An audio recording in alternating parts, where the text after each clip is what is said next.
အမိုရီရဲ့ဆိုးရွားတဲ့အုပ်ချုပ်မှုအောက်မှာအဝေးလဲကန်အတွင်းနှစ်ဖွဲ့ကွဲနေကြတဲ့ United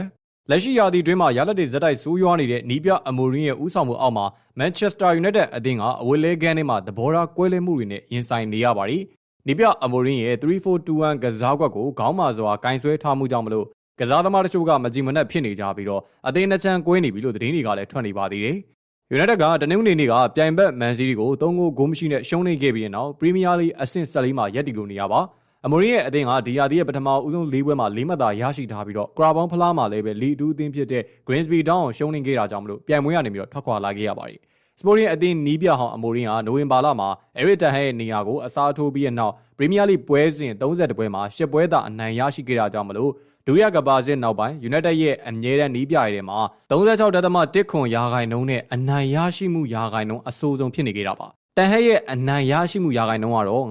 54.9%ရှိခဲ့တာကြောင့်မလို့အမိုရီက Eric Ten Hag ထောင်မှပို့ပြီးတော့ဆိုးရွားနေတယ်လို့ပြောလို့ရပါတယ်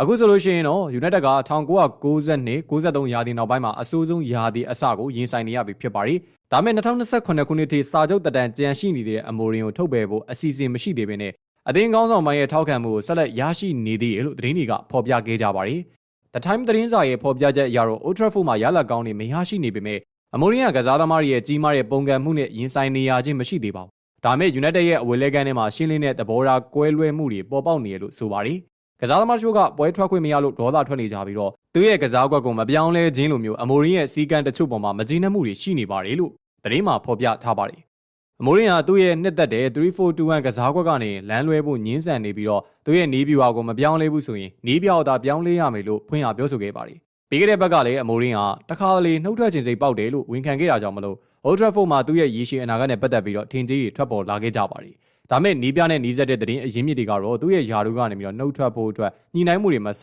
တင်သေးဘူးလို့ညင်းဆိုခဲ့ပါတယ်။ဒီသတင်းတွေထွက်ပေါ်လာတဲ့အချိန်မှာပဲဘင်ဖီကာရဲ့ဥက္ကဋ္ဌကတနင်္ဂနွေနေ့မှာအေရီယာကွင်းမှာလာရောက်ကြည့်ရှုခဲ့တာကြောင့်မလို့အမိုရီကပေါ်တူဂီလီကိုပြန်လည်ရောက်လာနိုင်နေဆိုတဲ့ထင်ကြီးတွေကပို့ပြီးတော့အားကောင်းလာခဲ့တာပါ။ United နီးပြအနေနဲ့ဘင်ဖီကာအသင်းစီကိုပြောင်းရွှေ့နိုင်ခြေရှိလားဆိုတဲ့ပေါ်တူဂီမီဒီယာတွေရဲ့မေးခွန်းကိုဘင်ဖီကာအသင်းရဲ့တာဝန်ရှိသူတွေက